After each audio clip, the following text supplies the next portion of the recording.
Here's the stone-cold truth about the Montreal Expos. They came to fruition in 1897 as the Montreal Royals. What followed next was 7 decades worth of a rich baseball tradition that deserves to be remembered.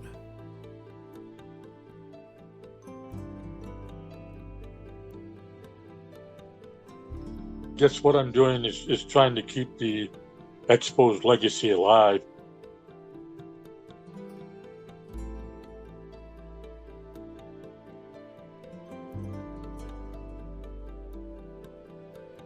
I started writing about the Expos in terms of books in 1997 with the book called You Don't Forget Homers Like That.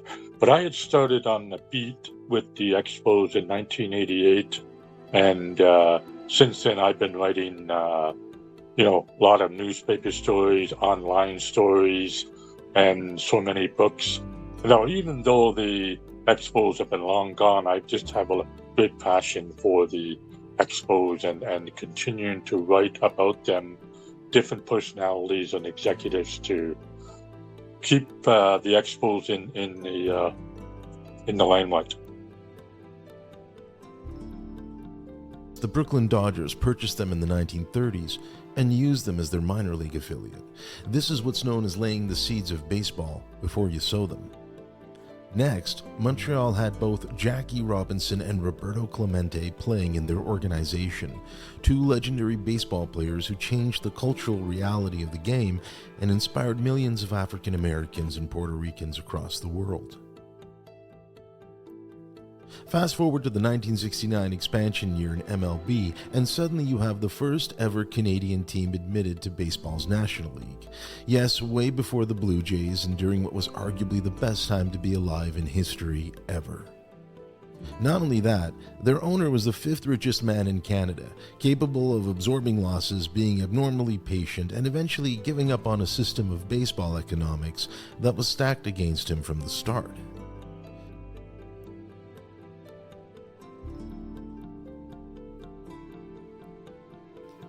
The team is named after the World's Fair Expo held in 1967, and along with the Kansas City Royals, San Diego Padres, and Seattle Mariners, become part of Major League Baseball's efforts to battle the rising popularity of football, which as far as battles go was really just an exercise in futility.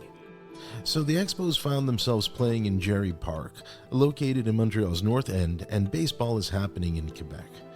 Not very good baseball, since they would go on to have losing seasons in their first 10 years in the league. Yes, that's right, 10 full years of losing baseball. That's half a generation of lowered expectations.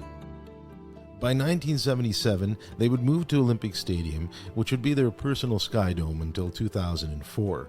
Constructed with the very first retractable roof and designed specifically for the 1976 Summer Olympics, the team would steadily improve thanks to a talented roster that included the likes of Andre Dawson, Gary Carter, Tim Raines, and Steve Rogers. Like the Blue Jays, the Expos became a better franchise because their homegrown talent blossomed at just the right time. After that great group of teams that played from 79 to, let's say, 83, 84, that it was almost like a kind of a dynasty period. Even though they only made the playoffs the one year in 1981, they had some really great teams. In 1981, and during their lucky 13th year in the league, they won their only division title during a strike-shortened season and were 1 game away from the World Series, having defeated the Phillies in 5 and were an inning away from beating the Dodgers before Rick Monday gave them what would be known as a Blue Monday for the ages. Here's the 3-1 pitch, and it's swung on, fly ball, center field. Dawson going back onto the warning track. Dawson at the wall. That ball is a home run.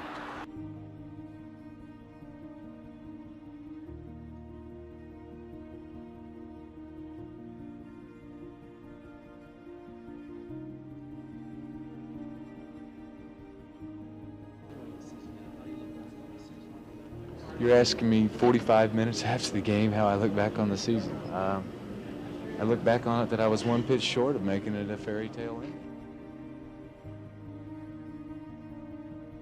That would be their only postseason appearance in franchise history. It wasn't until 1994, and right after the Toronto Blue Jays lured back-to-back World Series crowns to Canada, that the Expos would field what many considered to be the greatest Montreal team of all time.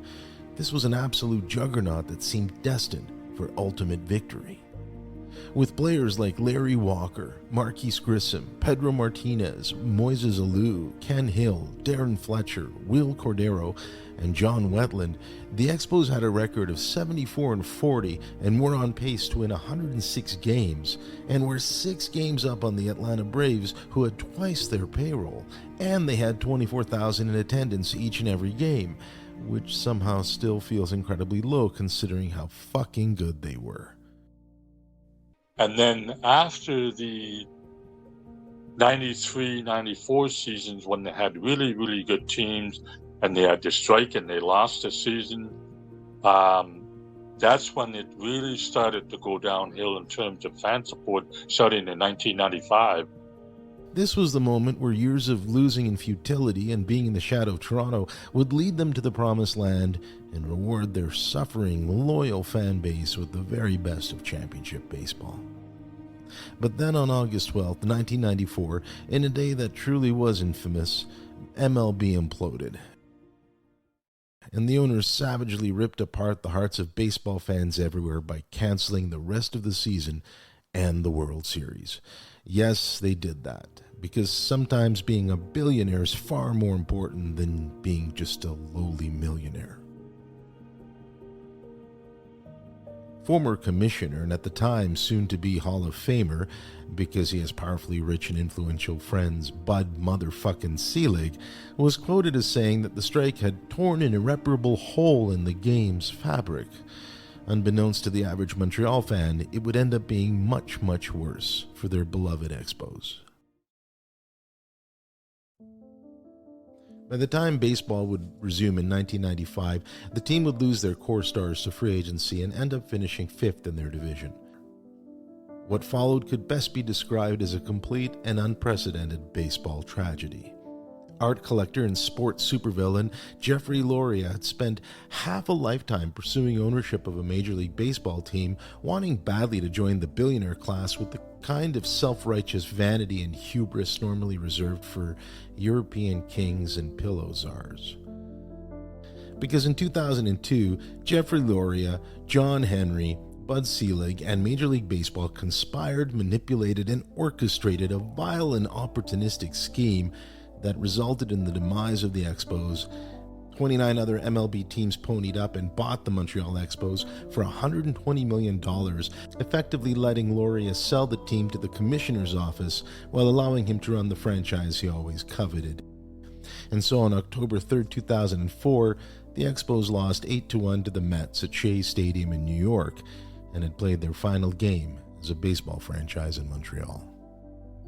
2024 is the 20th anniversary of the Expos' last season in Montreal. It's also the 30th anniversary of the 1994 team that was canceled by the strike. I will continue to, write other stories related to the franchise from 69 to 2004, but spend a fair amount of emphasis on those 2 years, 04 and 1994.